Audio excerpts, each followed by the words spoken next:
Okay, goal here is to walk everybody through the basics of our exams and exam expectations. Of course, if you have any questions in addition to what's provided in this video and what's on the syllabus, you're definitely welcome to email me. Okay, so let's go ahead and find the exam review located here in the week 1 module. We can do a control F. I've already done it here, but control F for find. If you're using a Mac, you'll press command F for find. And you can type in whatever you're looking for here, as long as you have the module open, it'll pop up. All right. So I know this is in week 1. I've gone ahead and opened up that module. I can go ahead and type exam 1 in here. Oops. And as long as I spell it properly, it takes me straight to that text. Okay. So here we are here. Go ahead and pop this guy open. I'm gonna have to download it here. This downloads as a Word document. Okay. Close this junk here.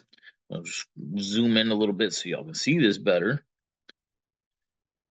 All right, so this is going to be completed on Canvas. Always will be due by 11:59 on the date that we see it. I plan to have these open for 24 hours for you to complete on the dates that are marked on the exam. But will always have your reviews here with everything that could show up on the exam well ahead of time. Okay, so our first exam is Friday of week 2. You can start looking through this now as you're looking through lectures and other material that we cover to begin preparing now so that you're ready by Friday of week 2.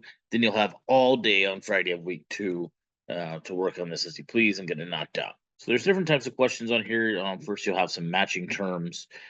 Any of these terms on here could potentially show up as matching terms on your exam. You'll have 10 of them total. Each will be worth 2 points. But these are the exact terms you might see for matching. Okay, so as you're coming across these terms throughout your lectures or lecture activities or readings and videos, make sure you're familiar with what these are. Okay, so that if you see a general description of them, you can match them up.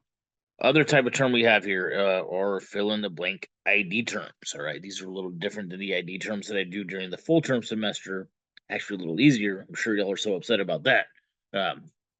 But for these, I'm going to provide you with basically a template for an ID term, and you'll fill in the blank.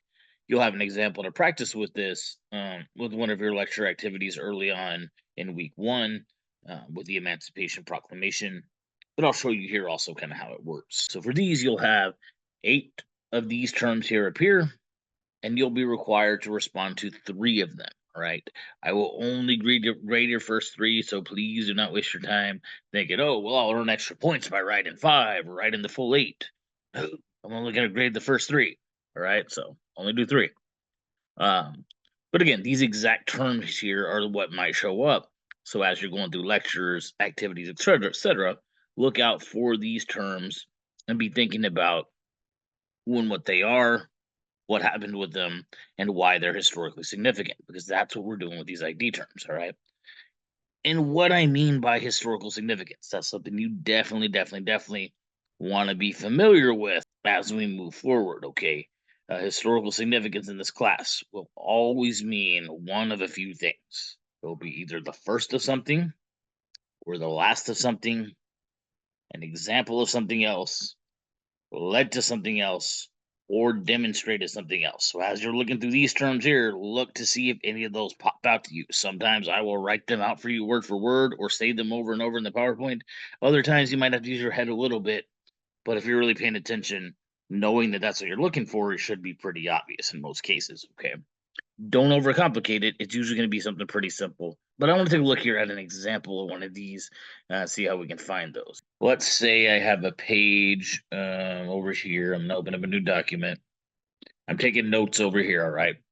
Way I'd recommend doing this with these terms is get your terms as you're working on them, maybe label them like a title, whatever.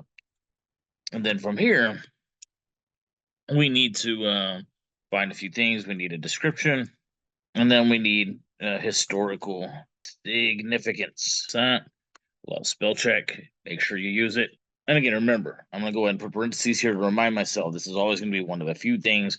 It'll be first of something, or last of something, led to something else, or was an example of, or demonstrated something else. So these are what I'm looking for as I looked at this term. What I would do if I could not remember which lecture this was in, I'd start maybe by looking into week 1. And I would look through all the lecture material I had to start with, okay? So for example, down here to lecture material, I would start with lecture 1. What is history? Why should we care? Hopefully by now, if I'm already studying for the exam, I've reviewed the lecture and taken notes on it. That's what these incomplete lecture outlines are for, right? So first place I'd really look for information is through my notes. But another place you can always look is on these lecture slideshows, okay? To kind of help refresh you without having to go look through the whole video trying to figure out where to look. You can find your lecture slideshow, pop that open, let it download, there we go. Enable editing, and remember it's Control on Windows, Command on Mac, F for find, and we'll just type in the term there. We're looking for Black Reconstruction. Oh, it's already popping up in America. But as you start to type the term, it'll take you to where it is if it's in the slideshow. So this one very luckily turned out to be in the first slideshow, right? So I can find what I can here, but say it did not pop up here. In that case, I will need to go back to here and check the next lecture. All right. So from lecture 1, I would go down into lecture 2. All right. And then I'd pop open the lecture slideshow for lecture 2 and do the same thing. All right. Open it up, Control F, see if the term is in there. And if it is, that shows me number 1, where I could look in my notes to see if I have any information that's helpful. Or in some cases, what's in the slide will just give me everything I need. Doesn't look like it does quite here. Okay, so I would need to look to my notes, see if I had anything additional. If not, I know where to look on the video lecture now, right? So I can skip to that part of the video lecture and see what information I can find there. And just to give you a heads up on this one to help out anybody taking the time to actually watch this video, I can tell you what this was a book written by a guy on the screen there, who was W.E.B. Du Bois. It was a book about Reconstruction, and it portrayed Reconstruction as a period of temporary progress for African Americans. I'm just taking notes at this point, so I'll go ahead and abbreviate. And it focused on Black experience during Reconstruction. So I'm just kind of giving you guys all these things. But again, these are things that if you watch the video lecture, you'll either have in your notes, or you can go back to that part of the video lecture to pick up on. Also, if I'm looking through there, listen if it's the first to something, last to something, led to something else, or as an example of something else, well, I can tell you right away. If I went back to the video and reviewed this term, I would hear that this was the first noteworthy counter interpretation to traditional interpretations of Reconstruction, right? So we call those traditional interpretations the Dunning School interpretation.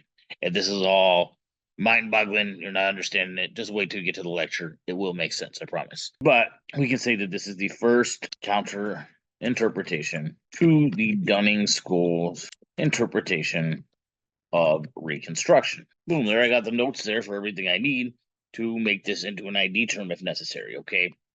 So then when I go to my exam, I'm going to see a list of ID term templates for 8 of the terms. And let's say that this was one of the ones that showed up on the list for my exam. Okay. On my exam, I would see something like this. I'll see a template set up. I'll see these for different terms. Let's say there's one here for Black Reconstruction in America. Okay. So it'll say Black Reconstruction in America was, then I'll replace this text here with 1 to 3 complete sentences. That means proper spelling, punctuation, capitalization, nothing too complicated, just those basic requirements there.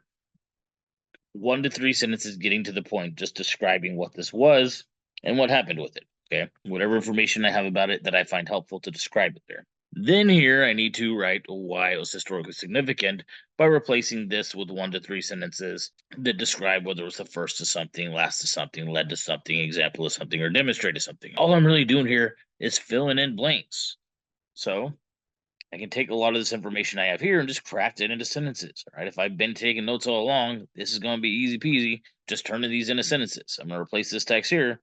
All right. I've already got the stem. Black Reconstruction in America was a book written by W.E.B. Du Bois. Oops, I don't need this bolded anymore.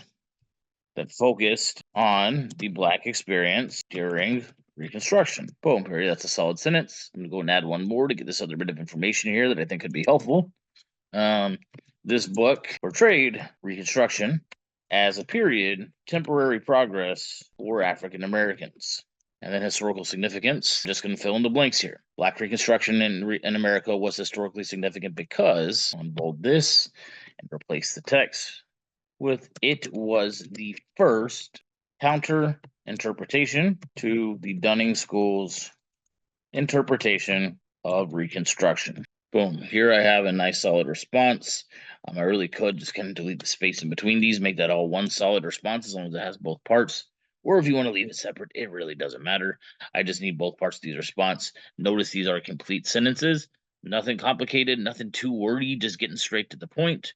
But they have proper capitalization, spelling, punctuation. I've used my spell check to help me out. And I've thought here about, is this the first, last, etc. And I made it very clear which of those I'm choosing. Okay. I should see those words there. I should see it was historically significant because it was the first of something, or it was historically significant because it was the last, or it was historically significant because it was an example. All right. Make sure you're using those words so that your answer makes sense. A lot of students overcomplicate these. If you're struggling with them, let me know so we can meet and try to figure out what's going on there. All right. Next thing we need to look at is our essays.